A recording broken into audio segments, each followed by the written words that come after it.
श्री शिवाय नमस्तुभ्यम। शिव सोमवार है और सोमवती अमावस्या का पावन और दुर्लभ संयोग है और रात्रि को सूर्य ग्रहण भी लग रहा है। हालांकि भारत पर इसका कोई भी प्रभाव नहीं है, फिर भी आप सभी को शिव पर एक वस्तु चढ़ाकर उठाकर घर ले आनी है। दुख दरिद्रता का अंत होगा, संकट सदा सर्वदा के लिए दूर होगा। भले ही भारत में सूतक काल मान्य नहीं है, परंतु ग्रहों की दशा पर इसका जरूर से कोई ना कोई असर होना ही है। क्यों नहीं कि किसी न किसी स्वरूप में जो है ग्रहों की दशा चाल ढाल, ग्रहों के राजा सूर्यदेव कहे गए हैं, वह जो है किसी न किसी तरह से ग्रस्त होते हैं, तो प्रत्येक व्यक्ति के मानव जीवन पर इसका असर होता है।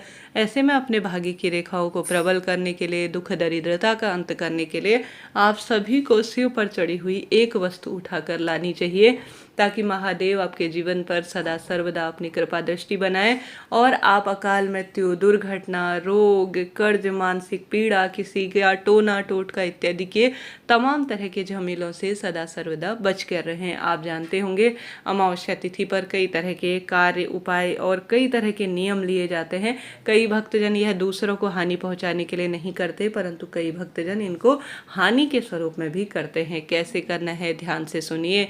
आप जानते होंगे सोमवती अमावस्या का दिन सबसे बड़ा दिन माना जाता है। ऐसे में आप सभी को शिव मंदिर जाकर, किसी भी आसपास आपके घर के आसपास शिव मंदिर है तो वहां पर जाकर आप सभी सबसे पहले एक जल का लोटा ले लीजिएगा। जल का लोटा लेने के बाद आप सभी को कोशिश करनी है आप सभी एक गोल बत्ती का दीपक भी साथ ले जाए।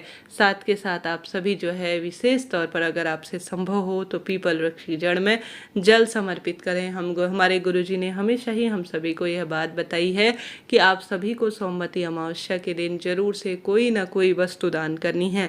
भले ही आप अन्न का दान करें, भले ही आप सुहाग की सामग्री का दान करें, इच्छा आपकी है, परंतु यह कार्य पितरों को सुख देता है और जीवन में इससे सब कार्य स्वतः ही ठीक होते चले जाते हैं। नवग्रहों की दशा भी सुदृढ़ होती है। कम से कम एक समय का भोजन सूखे स्वरूप में आप पंडित ब्राह्मण जी को दान में दीजिएगा। जल का लोटा आप अपने घर से भर कर ले जाएं और एक गोल बत्ती का दीपक लगाएं। ओम का उच्चारण कर कर आप सभी को श्री शिवाय नमस्तुभ्य मंत्र का जाप कर कर 12 ज्योतिर्लिंग का ध्यान कर कर आप सभी को करना है कि आप जल का लोटा पूर्व या उत्तर दिशा की ओर बैठकर ही जलाएं। दक्षिण दिशा की ओर कभी भी आप शिव पर जल ना चढ़ाएं, यह दक्षिण दिशा मानी जाती है। और नहीं दक्षिण दिशा की ओर आपको दीपक लगाना है देवताओं के नाम का। हाँ, अगर आप पितरों के नाम का सुमिरन कर रहे हैं तो जरूर से दक्षिण दिशा की ओर अपना जो है लंबी बत्ती का दीपक लगाएं। आप सभी को क्या करना है, या तो शिव पर चढ़ी हुई बेलपत्र लेनी है, चाहे तो साधारण सरल तरीके से आप बेलपत्र ले लीजिएगा। बेलपत्र को सुसज्जित करें, चाहे तो उसमें चंदन से ओम लिखे या चंदन की बिंदी लगाएं, इच्छा आपकी हो। श्री शिवाय नमस्तुभ्यम कहकर आप सभी को संपूर्ण समर्पण की भावना से सबसे पहले आपको ओम का स्वरूप बनाना है शिवलिंग पर। गुरुजी कहते हैं महाकाल की नगरी में सबसे पहले ओम जल बिंदु वाला उपाय किया जाता है। जो भक्तजन इस ओम जल बिंदु वाले उपाय को कर लेता है उसका दुर्भाग्य स्वतः ही दूर हो जाता है। आप सभी को जल का लोटा घर से ले जाना है। सबसे पहले कोशिश करें कि एक गोल बत्ती का आप दीपक लगाएं। आप भले ही पशुपति व्रत कर रहे हो या न कर रहे हो तो भी यह उपाय कर सकते हैं। आप सभी को ध्यान रखना है जल की धार टूटने न पाए।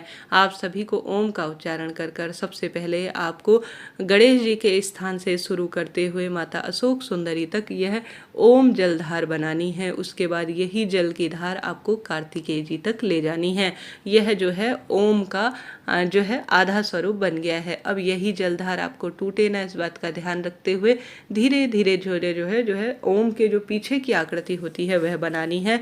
वह किस तरह से बनेगी, आप जो है माता रानी का जो हस्त कमल होता है उस स्थान पर आप सभी को पीछे का जो है हिस्सा बना देना है। आप जानते होंगे महादेव के शिवलिंग में गणेश जी, कार्तिकेय जी भगवान, माता अशोक सुंदरी और साथ ही माता रानी का हस्त कमल विराजमान है। ऐसे में गणेश जी से शुरू करते हुए माता रानी माँ अशोक सुंदरी तक चढ़ाएंगे। उसके बाद आप कार्तिकेय जी तक ले जाएंगे और उसके बाद वही जल की धार माता रानी के हस्त कमल तक लगाएंगे तो यह ओम की पूर्ण आकृति बन जाती है। इसके बाद यही जलधार आपको पूर्ण रूप से शिवलिंग पर जल की धार समर्पित कर देनी है। बन गया ना सुंदर सा ओम। तो आप सभी ओम जो है कमेंट्स में लिख दीजिएगा। तो ओम जल बिंदु वाला उपाय आपको इस सोमवती अमावस्या के दिन जल के स्वरूप में कर देना है। तत्पश्चात आप सभी को विशेष तौर पर महादेव के मंदिर में बेलपत्र चढ़ानी है। सबसे पहले ओम जल बिंदु वाला जल आपको समर्पित करने के बाद अंतिम छोर में आपको जल जो है जल के लोटे में ले लेना है। ठीक है जी, ले लिया। उसके बाद जो है आप सभी को कोशिश करनी है कि इन 5 स्थानों पर आप बेलपत्र भी समर्पित करें। ओम वाला उपाय एक है जो अपने आप में अद्भुत है।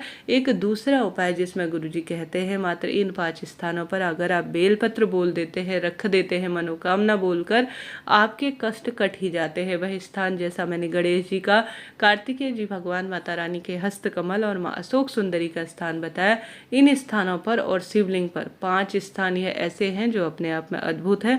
जो व्यक्ति इन स्थानों पर जल चढ़ा देता है, चाहे तो ओम जल बिंदु वाला उपाय मैंने बताया वह करें, नहीं तो साधारण सरल तरीके से इन 5 स्थानों पर जल समर्पित कर 5 ही स्थानों पर आप सभी को आवश्यक रूप से बेलपत्र चढ़ा देनी है। उसके बाद जो है श्री शिवाय नमस्तुभ्यम मंत्र का जाप कर महादेव से अपनी मनोकामना बोलने के बाद आप सभी को जो है इनमें से ही एक बेलपत्र जो है, या तो आप जैसे साधारण सरल तरीके से ओम जल बिंदु वाला उपाय करें, बेलपत्र साधारण सरल तरीके से शिव पर स्वयं चढ़ाएं, या किसी अन्य व्यक्ति द्वारा चढ़ी हुई बेलपत्र आपको उठाकर घर ले आनी है।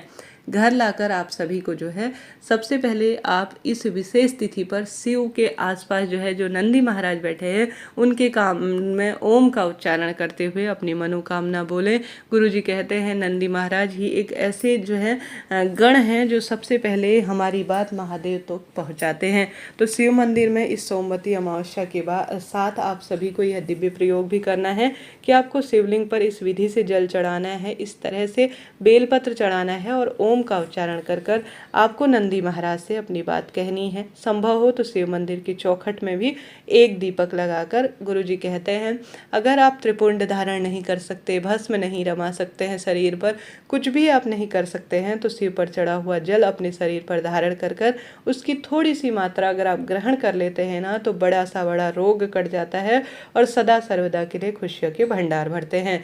अमावस्या तिथि है तो अपने घर पर इस जल का छिड़काव करें। कुंदकेश्वर महादेव का नाम लेकर ओम का उच्चारण कर 12 ज्योतिर्लिंग का ध्यान कर भोजन में थोड़ा सा मिला रहे, घर पर छिड़काव कर स्वयं पर जो है इसका छिड़काव कर आचमन करें, रोग कट जाए ऐसी प्रार्थना करते हुए शिव पर चढ़ा हुआ बेलपत्र उठाकर किसी भी दिव्य पुस्तक में, घर पर रखी हुई कोई पुस्तक है या घर की तिजोरी में रख सकते हैं, घर के मंदिर में रख सकते हैं, और साथ ही आपके पास जो है अपनी कोई फाइल है, कोई पर्स है, इन स्थानों पर मात्र एक बेलपत्र अगर आप सोमवती अमावस्या के दिन शिव पर चढ़ी हुई रख लेते हैं तो निश्चित ही कल्याण होता है।